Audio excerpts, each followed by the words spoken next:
Hello everyone, welcome to civil navigator. पिछली class में हम लोगों ने सॉलिड वेस्ट मैनेजमेंट कवर कर लिया है, बायोमेडिकल वेस्ट कवर कर लिया है और प्लास्टिक वेस्ट कवर कर लिया। आज की क्लास में हम लोग ई वेस्ट मैनेजमेंट, हजार्डियस वेस्ट और इससे रिलेटेड बीआरएस कन्वेंशंस देखेंगे। साथ ही साथ हम लोग कंस्ट्रक्शन वेस्ट को कवर करेंगे। तो सबसे पहले हम लोग शुरू करते हैं ई वेस्ट मैनेजमेंट। ई वेस्ट मैनेजमेंट रूल 2016 के हैं, ministry of environment, forest and climate change के द्वारा इशू किए गए। किसके अंतर्गत? EPA 1986, जिसको अम्ब्रेला एक्ट बोलते हैं, इन्वायरमेंटल प्रोटेक्शन एक्ट 1986। किस पे लागू होंगे? Manufacturer, producer, consumer, bulk consumer, कोई भी कलेक्शन सेंटर है, कोई डीलर है, रिटेलर है, या रिफर्बिशर जो पुरानी चीज़ों को फिर से रिपेयर करके मार्केट में बेचते हैं, डिसमेंटल कर रहा है, तोड़ फोड़ रहा है वेस्ट को, या रिसाइकिल कर रहा है प्रोडक्ट को, तो उन सब पे ई वेस्ट मैनेजमेंट के रूल लागू होंगे। साथ ही साथ इस पे EPR रिजीम, जो एक्सटेंडेड प्रोड्यूसर्स रिस्पॉन्सिबिलिटी हमने पढ़ी थी प्लास्टिक में, वो भी ई वेस्ट में लागू होगी। इलेक्ट्रॉनिक वेस्ट होते क्या है? ई वेस्ट कोई भी इलेक्ट्रिकल या इलेक्ट्रॉनिक इक्विपमेंट जो पुराना हो चुका है, जिसकी लाइफ ख़त्म हो चुकी है, या जिसको हमने डिस्कार्ड कर दिया है रिप्लेस करने के लिए या नया लेने के लिए, तो उन सबको ई वेस्ट की कैटेगरी में काउंट किया जाता है।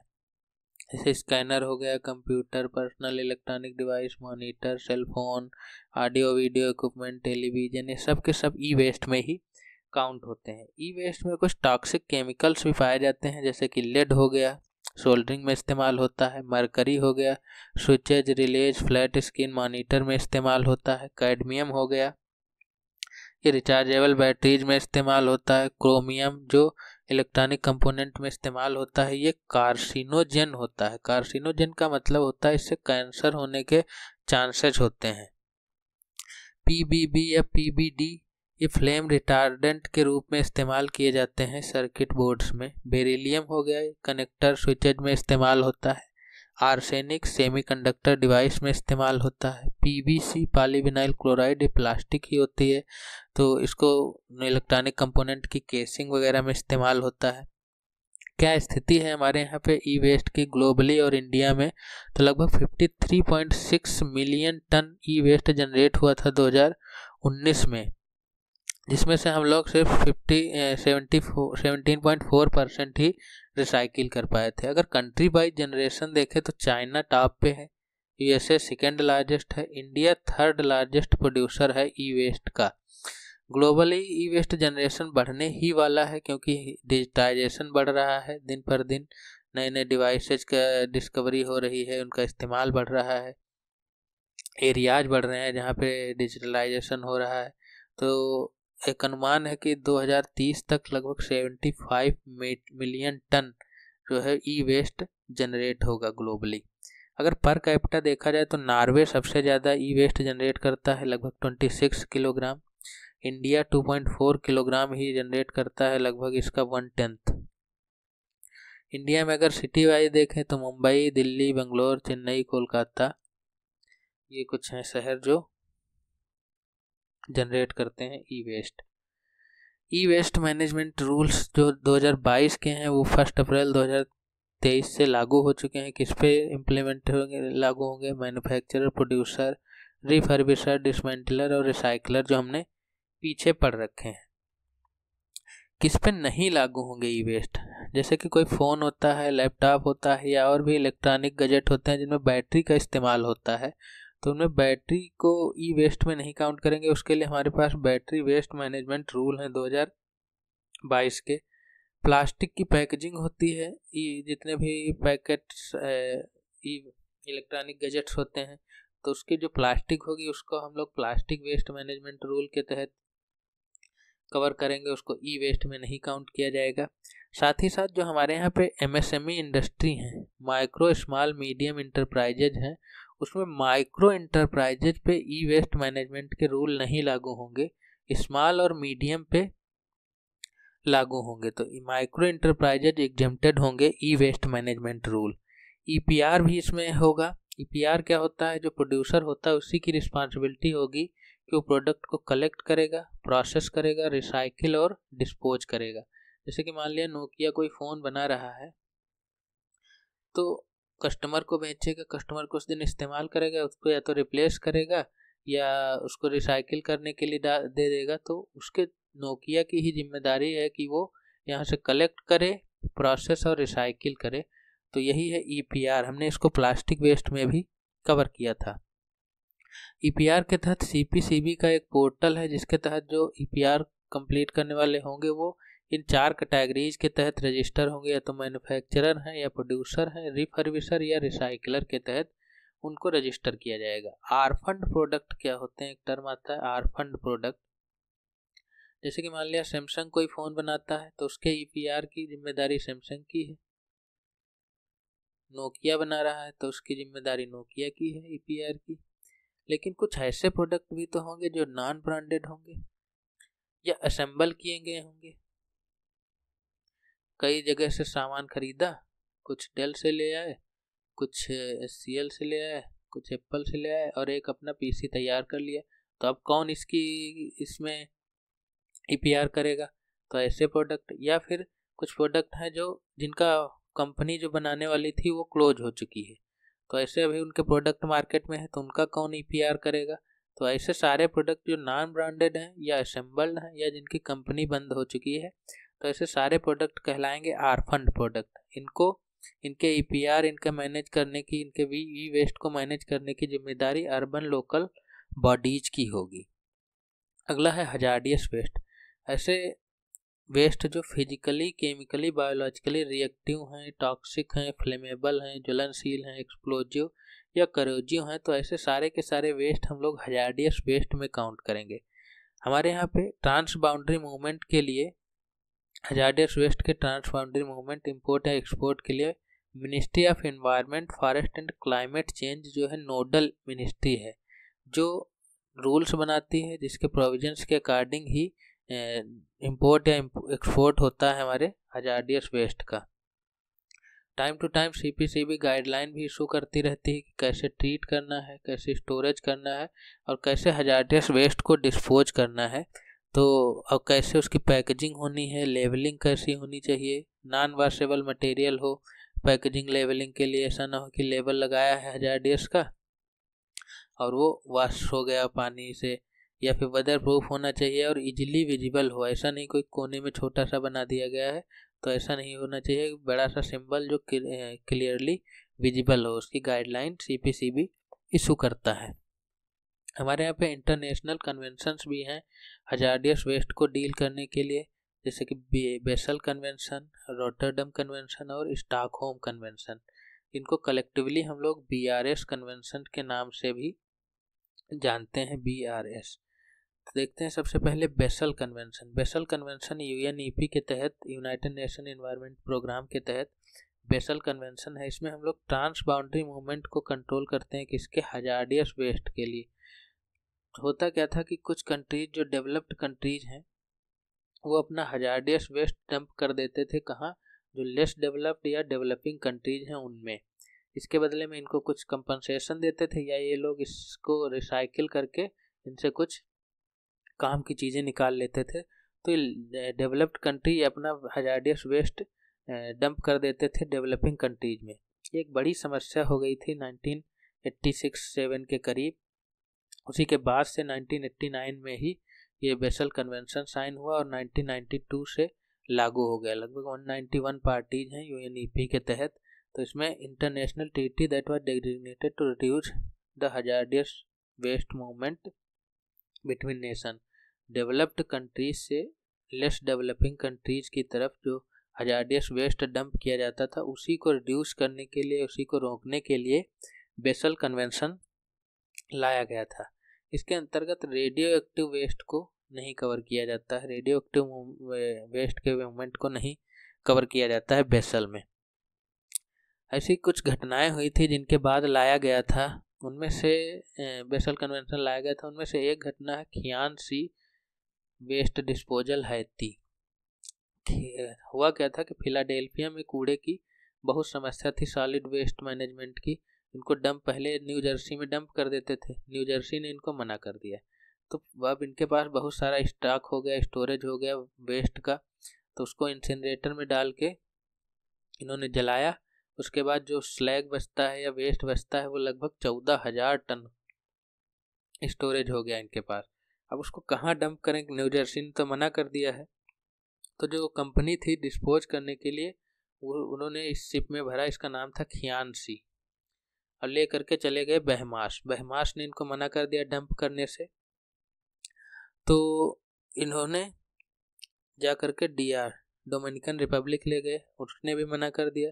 तो ये लोग होंडुरस पहुंचे, होंडुरस ने भी रिटर्न कर दिया। पनामा पहुंचे, पनामा मेरे ने भी रिटर्न कर दिया। तो इन्होंने सोचा चलो अफ्रीका डंप कराते हैं, तो सीधे आ गए गिनी बिसाऊ। गिनी बिसाऊ ने भी इनको रिटर्न कर दिया। तो ये वापस आ गए हैती। हैती वालों को इन्होंने बताया ही नहीं कि ये टॉक्सिक वेस्ट है, उन्होंने बताया कि ये टॉप सॉइल फर्टिलाइजर है, इसको डंप करना। तो लगभग 14,000 में 4,000 टन इन्होंने हैती में ही डंप कर दिया। तो ग्रीन पीस वालों ने हैती को बताया कि कोई फर्टिलाइजर नहीं, एक टॉक्सिक वेस्ट है। तो हैती वालों ने भी इनको मना कर दिया, बोला अपना ले जाओ ये 4,000 टन जो डंप किए हो। तब तक ये लोग निकल चुके थे, वापस आए, वापस आने से भी इनको मना कर दिया गया, इनको डंप ही करना था। तो ये लोग फिर चल दिए इधर अफ्रीका की तरफ। सेनेगल पहुँचे, सेनेगल ने भी रिटर्न कर दिया। मोरक्को गए, मोरक्को ने भी रिटर्न कर दिया। यूगोस्लाविया पहुँचे, उन्होंने भी रिटर्न कर दिया। तो ये पहुँचे श्रीलंका, श्रीलंका ने भी रिटर्न कर दिया। फिर ये पहुँचे सिंगापुर, सिंगापुर ने भी रिटर्न कर दिया। तो सिंगापुर से ये वापस आ रहे थे, सिंगापुर और श्रीलंका के बीच में ही कहीं इनका 10,000 टन भी गायब हो गया। अब शिप हो गई खाली, वापस लौटा है, मतलब इन्होंने कहीं इंडियन ओशियन में ही उसको डंप कर दिया था। तो ये एक इंसिडेंट हुई थी 31 अगस्त 1986 से। ये लोग चले थे, लगभग 16 महीने पूरे विश्व में घूमते रहे अपना 14,000 टन टॉक्सिक वेस्ट डंप करने के लिए। इसके बाद भी कई सारे इंसिडेंट हुई, जिनके बाद ही बेसल कन्वेंशन साइन हुआ था। क्या स्थिति है इंडिया की बेसल कन्वेंशन में? तो 89 में साइन हुआ, 92 में लागू हो गया था। 191 पार्टीज हैं, इंडिया ने साइन भी 99 में किया था, रेटिफाई भी किया है, और हमारे यहाँ 22 सितंबर 1992 से लागू हो चुका है बेसल कन्वेंशन। अगला कन्वेंशन है Rotterdam convention. Rotterdam convention UNEP, और इसमें एक फाओ का भी लोगो बना हुआ है। फाओ क्यों है वो हम लोग देखेंगे। रोटरडम कन्वेंशन कहता है शेयर्ड रिस्पांसिबिलिटी या शेयर रिस्पांसिबिलिटी। रोटरडम कन्वेंशन के अंतर्गत पहले इसका नाम था the prior informed consent procedure for certain hazardous chemical, मतलब हजार्डियस केमिकल के और पेस्टिसाइड के लिए है इंटरनेशनल ट्रेड। मतलब रोटरडम कन्वेंशन जो है हजार्डियस केमिकल और पेस्टिसाइड के इंटरनेशनल ट्रेड को रेगुलेट करता है।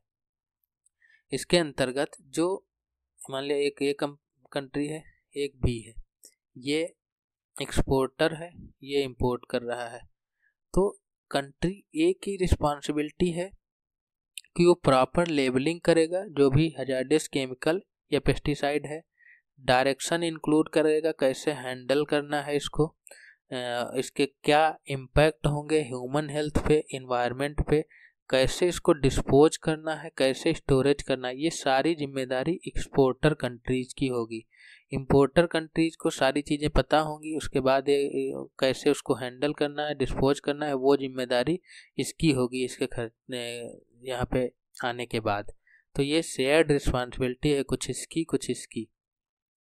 किसके लिए? हजार्डियस केमिकल और पेस्टिसाइड के इंटरनेशनल ट्रेड के लिए। तो ये है हमारा रोटरडम कन्वेंशन। इसको 1998 में साइन किया गया था, अडॉप्ट किया गया था। 2004 से ये लागू हो चुका है। इसमें लगभग 165 कंट्रीज हैं। इंडिया 2005 से अपने यहाँ पे रेटिफाई और लागू कर चुका है 22 अगस्त 2005 से। इसके अंतर्गत लगभग 52 केमिकल्स हैं जो एनेक्सस 3 में हैं। उनका जैसे कि एस्बेस्टस, DDT, इंडोसल्फान, ये पेस्टिसाइड हैं बेसिकली, जिनका ट्रेड रेगुलेट किया जाता है इसी रोटरडम कन्वेंशन के तहत। फाओ क्यों है इसमें? जैसे कि हमने पीछे बताया कि पेस्टिसाइड्स जो है वो होते हैं इसी रोटरडम कन्वेंशन के तहत। पेस्टिसाइड का इस्तेमाल किया जाता है पेस्ट कंट्रोल के लिए, जो कीड़े मकोड़े फसल को खाते हैं उनको कंट्रोल करने के लिए पेस्टिसाइड इस्तेमाल किए जाते हैं। तो पेस्टिसाइड को कैसे लेस हार्मफुल बनाया जाए, लेस हजार्डियस अल्टरनेटिव क्या हो सकते हैं इन केमिकल्स के, वो सजेस्ट करता है फाओ फ्रॉम टाइम टू टाइम, जैसे कन्वेंशन होता है वहाँ पे सजेस्ट करता है फाओ कि क्या अल्टरनेट हो सकते हैं जो लेस हार्मफुल हो, लेस हजार्डियस हो। तो इसीलिए फाओ भी एक पार्ट है इस रोटरडम का, यूएनईपी के साथ ही। अगला कन्वेंशन है हमारा स्टॉकहोम कन्वेंशन। स्टॉकहोम कन्वेंशन जो है वो इस्तेमाल होता है protect human health and environment, मनुष्य के स्वास्थ्य और एनवायरनमेंट के लिए, किससे? Persistent organic pollutant. तो स्टॉकहोम कन्वेंशन पीओपी से ह्यूमन हेल्थ और एनवायरनमेंट को बचाने का कन्वेंशन है, यूएनईपी के तहत ये भी है। अब देखते हैं कि परसिस्टेंट ऑर्गेनिक पोल्यूटेंट पीओपी क्या होते हैं। पीओपी ऐसे कंपोनेंट होते हैं, ऐसे ऑर्गेनिक कंपोनेंट होते हैं जो ना तो केमिकली ख़त्म होंगे, ना बायोलॉजिकली ख़त्म होंगे, ना फोटोलिटिकली ख़त्म होंगे, मतलब बहुत समय तक इन्वायरमेंट में बने रहते हैं। इसीलिए इसको हिंदी में अनवरत जैव प्रदूषक बोला जाता है। लंबे समय तक अनवरत बने रहते हैं, साथ ही साथ बहुत लंबे समय तक ये इन्वायरमेंट बने रहते हैं। तो विंड के द्वारा एक स्थान से दूसरे स्थान तक भी पहुंच जाते हैं, मतलब जनरेट किसी एक कंट्री में हुए जा करके इम्पैक्ट डाल रहे हैं कंट्री बी पे। तो ये भी एक इनके साथ समस्या होती है। कैसे जनरेट होते हैं? सॉलिड वेस्ट या लैंडफिल साइट है, बायोमेडिकल वेस्ट है, वोल्केनो इरप्शन है, व्हीकल एग्जॉस्ट है, या पेस्टिसाइड हमने पीछे भी पढ़े, स्प्रे करने से, या फिर इंडस्ट्रियल प्रोडक्शन के दौरान भी POP persistent organic pollutant generate होते हैं। जैसे कि हमने बताया कि विंड के द्वारा ये एक स्थान से दूसरे स्थान पे भी पहुंच जाते हैं, जैसे परमानेंट विंड हुई, ट्रेड विंड हो गई, या फिर वेस्टर्लीज हो गई। मान लीजिए जनरेट यहाँ हुए, उनके द्वारा ये ट्रांसपोर्ट होके बहुत दूर तक पहुंच जाते हैं, मतलब यहाँ जनरेट हुए पोलर एरिया को भी इफेक्ट कर रहे हैं। या फिर ये इन्वायरमेंट की काफ़ी हाइट तक जो त्रिकोष्कीय संचरण होता है उसके जरिए भी, जैसे हेडली, फेरल, पोलर सेल हैं जो हम लोग ज्योग्राफी में पढ़ेंगे, तो उनके द्वारा एक इन्वायरमेंट के ऊपरी भाग को भी कवर कर लेते हैं। तो पीओपी हर जगह पहुंच जाते हैं, भले ही कहीं भी जनरेट हो। तो ये इन्वायरमेंटिव विंड के द्वारा इन्वायरमेंट के हर कोने को कवर कर लेते हैं। कैसे ह्यूमन हेल्थ को इम्पैक्ट डालते हैं? जैसे मान लिया कहीं जनरेट हुआ पीओपी, वाटर बॉडीज में जाएगा, वहाँ की कोई मैरीन लाइफ होगी, वो उसको कंज्यूम करेगी, फिर उस मैरीन लाइफ को ह्यूमन कंज्यूम करेगा, तो ह्यूमन को इम्पैक्ट करेगा। इन्वायरमेंट में है तो सांस लेगा ही, सांस लेगा तो इम्पैक्ट करेगा। वाटर बॉडीज से पानी की सप्लाई घरों तक आएगी, उसके जरिए पीओपी पहुँच जाएंगे मनुष्य तक। बारिश होगी, बारिश के जरिए वाटर बॉडी भी पहुंच जाएंगे। एक तो डायरेक्टली आ रहे हैं, दूसरा बारिश के जरिए कोई फसल होगी, ग्रास होगी, उसमें उसके जरिए पशुओं तक पहुंचेंगे, पशु मनुष्य तक पहुंचेगा। साथ ही साथ कोई फल सब्जियां हैं उन तक पहुंचेगा बारिश के जरिए, उसके बाद वो मनुष्य तक पहुंचेगा। तो अल्टीमेटली इम्पैक्ट इसको human health, marine life, environment को नुकसान पहुंचाते हैं पीओपी। पीओपी के से रिलेटेड एक टर्म आता है bio magnification and bio accumulation.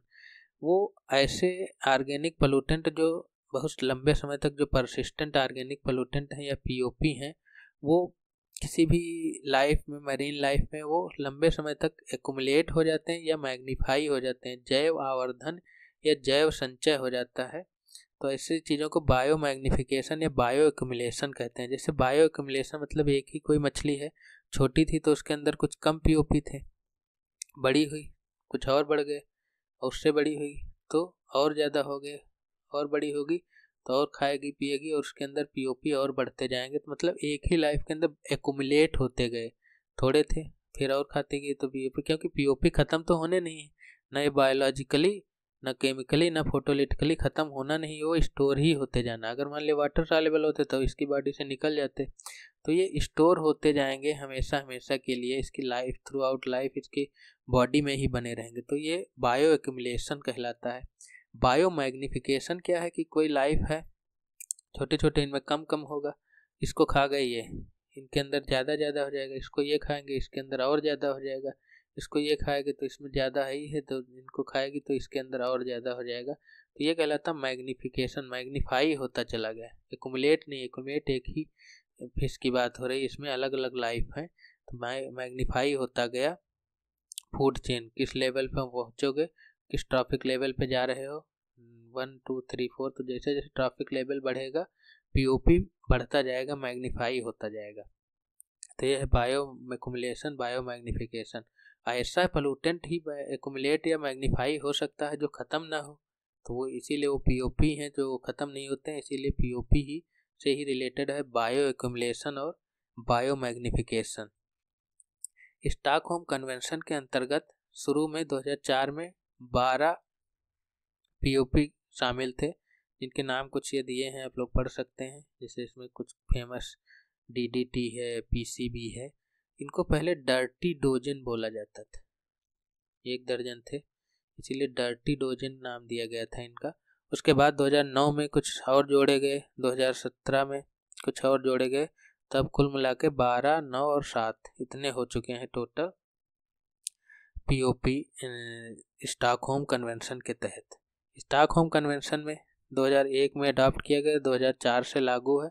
186 parties हैं। इंडिया का देखा जाए तो 2002 में हम लोगों ने साइन किया था, 2006 से हमारे यहाँ पर रेटिफाई और फोर्स में आ चुका है। यूएसए ने ना तो बेसल को रेटिफाई किया है, ना ही उनके यहाँ फोर्स में है, रोटरडम भी नहीं। तीनों कन्वेंशन बीआरएस के यूएसए द्वारा ना तो रेटिफाई किए गए हैं, ना ही उनके यहाँ पे फोर्स में है। बीआरएस कन्वेंशन की मीटिंग पहले तो सबसे पहले बेसल हुआ था 89 में, उसके बाद 2004 से या रोटरडम स्टॉकहोम है। तो पहले तो बीआरएस की बेसल की अलग मीटिंग हुआ करती थी और रोटरडम और स्टॉकहोम की अलग हुआ करती थी। अब जब से बीआरएस बन गया तब से एक ही साथ होती। कहाँ होती है? हमेशा यहीं होती है, जिनेवा स्विट्जरलैंड में। तो इनका एक कॉन्फ्रेंस सेंटर है, जिनेवा इंटरनेशनल कॉन्फ्रेंस सेंटर, यही होती है, हर 2 साल पे होती है। 2023 में हुई थी, अब 2025 में होगी, 28 अप्रैल से 9 मई के बीच। तो पहले जो बेसल की होती थी उसकी अलग होती, कॉप 17, रोटरडम की कॉप 12 और स्टॉकहोम की कॉप 12, क्योंकि ये दोनों 2004 से चल रहे हैं, ये 2017 से चल रही है, 1989 से 92 में लागू हो गई थी, तो 92 से इसकी कॉप चल रहे हैं। साथ में तीनों की होती है बीआरएस बोलते हैं उसको, या फिर अलग अलग जब होती है तो कॉप 17 इनकी है, इनकी कॉप 12, इनकी भी कॉप 12। कॉप मतलब कॉन्फ्रेंस ऑफ पार्टीज, जहाँ पे सब आकर के मिलते हैं। कंस्ट्रक्शन एंड डिमोलिशन वेस्ट, जैसे कि कोई भी बिल्डिंग बन रही है, कुछ कंस्ट्रक्शन हो रहा है, कोई ब्रिज बन रहा है या कोई बड़ी बिल्डिंग डिमोलिश की जा रही है, तो वहाँ से ढेर सारा कचरा निकलता है, चाहे वो कंक्रीट, सॉइल, स्टील, वुड या और मटेरियल निकलता है, तो ये सारा का सारा वेस्ट कहलाता है कंस्ट्रक्शन एंड डिमोलिशन वेस्ट। इसके मैनेजमेंट कैसे करना है उसके भी रूल 2016 में ईपीए के अंतर्गत ही इशू किए गए, 1986, किसके द्वारा? Ministry of environment, forest and climate change के द्वारा। जो वेस्ट जनरेट कर रहा है उसकी कुछ ड्यूटीज होंगी कि वो सेग्रीगेट करेगा, कलेक्शन उसका सेग्रीगेशन किस किस में, कंक्रीट, सॉइल या अदर में सेग्रीगेट करेगा, एक साथ नहीं डंप करेगा, कंक्रीट को अलग, सॉइल और अदर कहाँ डंप करना है, स्टोरेज कैसे करना है, ये सब रूल लोकल बॉडीज बनाती है। वेस्ट जनरेशन अगर तुम्हारा 20 टन से या उससे ज़्यादा एक दिन में हो रहा है, या फिर 300 टन पर मंथ का जनरेशन हो रहा है, तो आप 4 कैटेगरीज में इसको सेग्रीगेट करेंगे। जैसे पहले कंक्रीट और सॉइल, दूसरी स्टील, तीसरी वुड और प्लास्टिक, चौथी brick and mortar. In 4 categories में आप वेस्ट को सेग्रीगेट करेंगे। लोकल अथॉरिटीज़ की जिम्मेदारी क्या होती है? लोकल अथॉरिटी डायरेक्शन इशू करती हैं कंस्ट्रक्शन वेस्ट डिमोलिशन के लिए, कहाँ पे डेजिग्नेटेड साइट क्या है, कैसे प्रोसेस करना है, क्योंकि इसका फर्दर इस्तेमाल भी हो सकता है, चाहे रोड कंस्ट्रक्शन में हो, लैंडफिल के रूप में हो, बिल्डिंग मटेरियल के रूप में हो, तो वो सबके लिए रूल बनाती हैं लोकल बॉडी। अगर लोकल बॉडीज को डिस्पोज करना होता है तो उसके लिए वो फीस भी चार्ज कर सकती हैं, फीस भी लगा सकती हैं। तो ये थे हमारे कंस्ट्रक्शन एंड डिमोलिशन वेस्ट। आप इस चैनल की पीपीटी को भी डाउनलोड कर सकते हैं, हमारे व्हाट्सएप चैनल और टेलीग्राम चैनल सिविल नेविगेटर पे। अगले क्लास में हम लोग कवर करेंगे EIA, environmental impact assessment. Thank you.